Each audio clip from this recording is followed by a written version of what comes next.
I'll be talking on osteoporosis in women in next 15 minutes. Thank you, everyone.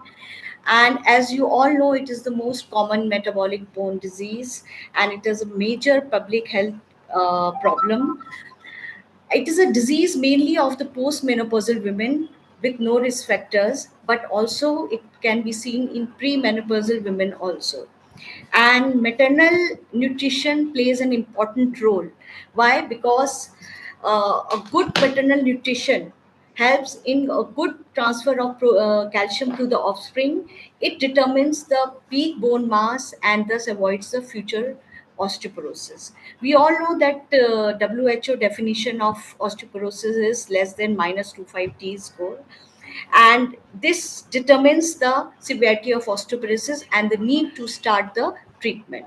What are osteoporotic fractures? Fractures which happen in the setting of trivial trauma less than or equal to fall from standing height with exceptions of finger toes or face and skull is known as osteoporotic related fractures. Now a little about the epidemiology. Worldwide, approximately 200 million population is suffering from osteoporosis, and around global prevalence is 19.7%, and osteopenia is seen in 40.4% of people. Meta-analysis and systemic reviews saying that the prevalence varies from country to country, with least prevalence seen in Netherlands of around 4.1% and maximum seen in Turkey of around 52%. Approximately one-tenth of women aged 60, one-fifth women aged 70, two-fifths of women in 80, and two-thirds of women aged 90 years have osteoporosis.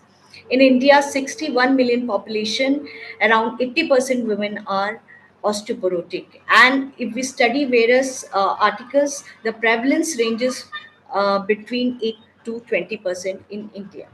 A little facts about female osteoporosis. Some alarming facts are there. It is a disease which is found 1 in 3 women in comparison to 1 in 5 men over the age of 50 years. Approximately 1 in 2 women over the age of 50 will break her bone because of osteoporosis. And this osteoporosis, fragility fractures, they all have negative impact on the physical, emotional, and mental well-being of women and impairing the quality of life. These fractures are around 300,000 fractures occur every year in United States, almost requiring hospital admission and emergency surgical intervention, giving a lot of economic burden to the government out there. A woman risk of breaking a hip is equal to her combined risk of breast, uterine, and ovarian cancer, and they are more prevalent. Ethnicity also plays an important role. It shows that Native Americans have highest prevalence of osteoporosis, with blacks only having 4%. Now, what are the risk factors of osteoporosis? As we can see that there are non-modifiable and potentially modifiable, and we can see that female gender and advancing age is a non-modifiable risk factor for osteoporosis. And in modifiable factors, we can see estrogen deficiency, which is seen in women who have gone early menopause because of certain ovarian failures, because of bilateral ovarectomy or premenstrual amenorrhea. These people, females, they have got high risk of osteoporosis at young age. So, is there a gender disparity in osteoporosis? Yes, we see that there is a gender disparity. Both the genders are affected with osteoporosis, but at different ages and at different rates. So, there are many articles which are showing that there is a gender disparity in osteoporosis. It is seen that males tend to have a high bone density and content, and they achieve peak bone mass at a later age compared to the women. And this difference is not at all explained by nutrition status, physical activity, or body weight or lean mass. It may be because of the bone size. There is Women tend to lose bone at a young age in comparison to males who lose bone at a later age and at a less rapid pace than men. Higher bone resorption markers are seen in women in comparison to the females. So the prevalence of osteopenia and osteoporosis above the age of 50 years is more commonly 4 times higher seen in female than in male, and osteopenia 2 times higher in females than in male. In the similar way, fractures 5 to 10 years earlier happen in females than in males. So we can see that there is a gender disparity between males and females regarding the osteoporosis. So, what are the types of osteoporosis? We all know that there are two types of osteoporosis, primary and secondary, and primary is generally related to the age and hormonal changes, and secondary is certainly related to certain medical conditions which result in imbalance on bone production and bone loss. So, coming to the osteoporosis type 1, which is related to the menopause or because of the aging. It happens because of the loss of the estrogen hormone, which is present in females before menopause. But as the menopause occurs, the estrogen level goes down, and female experience dramatic drop in estrogen production, and there is onset of severe osteoporosis. And which women experience a greater risk of osteoporosis? Those who experience irregular periods or start having periods at a later normal age, cancer patients who have got their ovaries removed surgically, or who have achieved menopause at an early age. So these are all factors which affect osteoporosis at a younger age.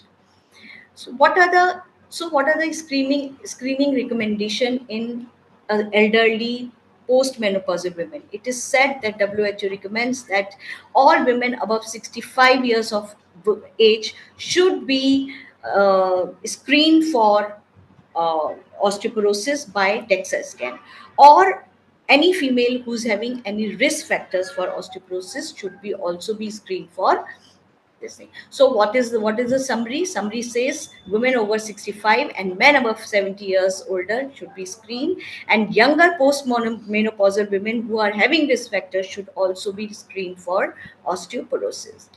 Now, very important is osteoporosis in premenopausal women. So what are the causes of, as we know that osteoporosis is a disease of menopausal, postmenopausal, above 60, 65. But we do see osteoporosis in younger females also. So what are the causes? They are, though the incidence is very less, but it is usually seen, and these females have a history of low trauma fractures in their lifetime.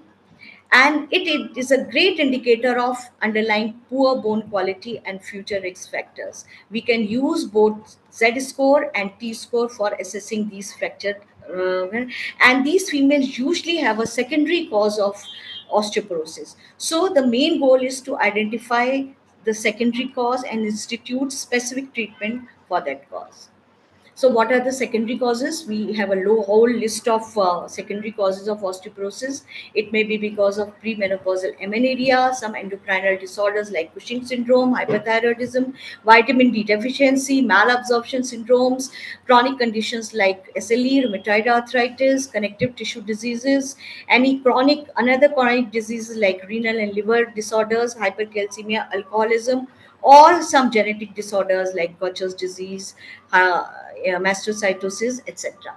Certain medications are also associated with osteoporosis, like steroid long term. It is indicated that steroid taken more than 6 months in a year is a great risk factor for osteoporosis, along with other immunosuppressant drugs like cancer chemotherapy, GnRH agonist, and heparin. All these can lead to early osteoporosis in women. So there's another one entity, which is pregnancy and lactation associated osteoporosis is seen in the literature. Very rare incidence, maybe as little as zero point 0.4 per 1 lakh women. It usually involves the vertebral column and usually seen in primipara women in their fourth decade. And the women present with fragility fractures in the last trimester of pregnancy or during lactation, and their risk factors is present in 80 to 85% of the women. And what are the risk factors? There may be inadequate calcium intake. It may be because of low peak bone mass. It may be certain genetic factors, low BMIs, certain pharmacotherapy with certain. So these risk factors may be present in these women, and it is said that prior condition must be prevailing in these women, and they are preventing the skeletal from successfully undergoing challenges of pregnancy and lactation. So, what are non modifiable risk factors in these women? These are various non modifiable factors. These are modifiable risk factors: nutritional, endocrine, lifestyle, medications. Diagnostic workup, I'll skip this slide because I'll take this in later slides. Diagnostic workup again, and management. Management is very important. Discontinuation of lactation is recommended in these women. High calcium intake around 1000 to 1500 milligram per day should be given, and adequate vitamin D supplementation should be done in these women. And management with pharmacological therapy includes all the medications which are available nowadays, like bisphosphonates, teriparatide, denosumab, and romosumab, which are available nowadays as treatment. How do we follow up these women? Spontaneous BMD recovery is seen by 12 months, and subsequent pregnancy may have risk, but risk is very less. And we should follow up these women with annual DEXA scans. Another entity is idiopathic osteoporosis, where usually seen in premenopausal women, where we do not find any reason, secondary cause. In spite of extensive workup, we are not getting any cause. Then it is called idiopathic osteoporosis. Now, coming to the lab investigations, we know what all need to be done. We should rule out any secondary cause of osteoporosis. I will not go into details. Measurement of osteoporosis is done by plain X-ray. It is not a diagnostic, so we should all perform BMD in these women. It is highly accurate and also measures the bone density, which can be compared. Which can be done with CT scan or MRI also. So this is a repeat slide which is showing what are the indications of bone marrow. These are the WHO scoring. We all know that less than -1 is osteopenia and less than -2.5 is osteoporosis. Serum markers are do play a significant role. They IGF-1 has a significant role. It shows the positive correlation with lean mass, and if we start a treatment, we should follow up serum IGF-1 to monitor the response and adherence to the treatment by the patient. Other biochemical markers are also present. They may be in the plasma or they may be urine markers, and these markers can be used to aid to diagnose and follow up the early response to the therapy. Now, what is the treatment approach? Treatment can be pharmacological approach and non-pharmacological approach. Management of acute fractures, treatment of underlying cause, and adequate vitamin D and calcium intake should be done in these women, and regular and exercises should be recommended to all these people. If they have suffered fractures, after recovery they should undergo regular exercises. Now, pharmacological therapy, we have a whole lot of therapies available nowadays, and WHO recommends that if patients having a medication can be initiated just by seeing the FRAX score also. And National Osteoporotic Foundation says that patients having a history of hip fracture or vertebral fracture or T score less than -2.5 can be started on treatment. Now, what are the various treatment modalities? We have anti-resorptive measures like bisphosphonates, denosumab, romosumab, parathyroid hormone analog in the form of teriparatide, and anti-resorptive anabolic treatment. Bisphosphonates remain the first line of treatment for postmenopausal and steroid-induced osteoporosis. We have a whole range of bisphosphonate in the form of alendronate, zoledronate, and they reduce fractures by 50% to maximum as 67%.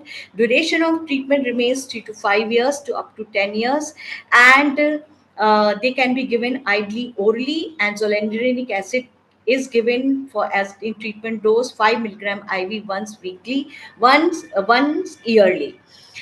But these bisphosphonates should not be given during pregnancy because they carry a category C risk. Then we have calcitonin, which can be given by intranasally. We have a hormonal replacement therapy, but these drugs OCP should be given very cautiously because they carry a risk of DVT, but should be only given patients having postmenopausal symptoms. Now there is one drug which is now in vogue, that is denosumab. It is a first line therapy. It is a first biological which is available, and a first line therapy for patients who are at high risk of fracture and who are unable to tolerate oral therapy. This is a fully human monoclonal antibody that inhibits RANKL ligands receptors which are present on the osteoclast. It inhibits the osteoclastic activity and decreases the bone resorption.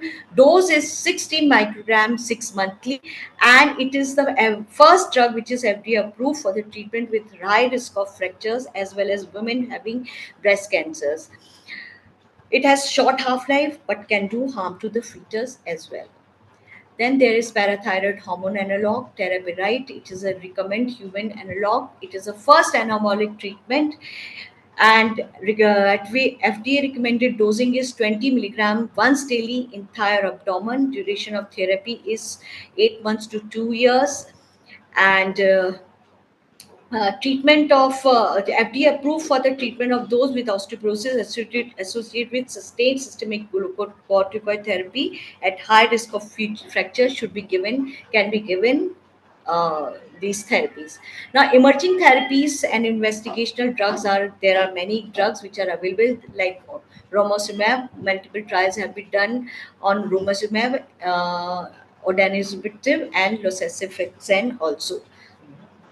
So, my take home message is that it is the most common age related metabolic bone disease, just like diabetes, hypertension, cardiovascular diseases, thyroid.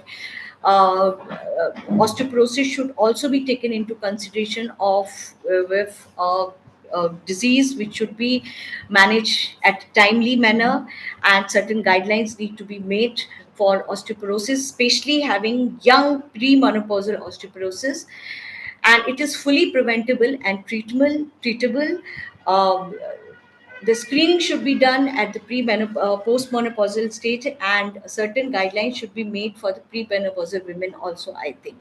And women have a high risk of fracture as compared to men, as I have already said, and screening should be encouraged as per the guidelines, and we have multiple screening modalities like DEXA, CT, and FREX scoring, and management includes prevention, non-pharmacological therapies, as well as pharmacological therapies present now. And but patient selection is very, very important in selecting the pharmacological drugs.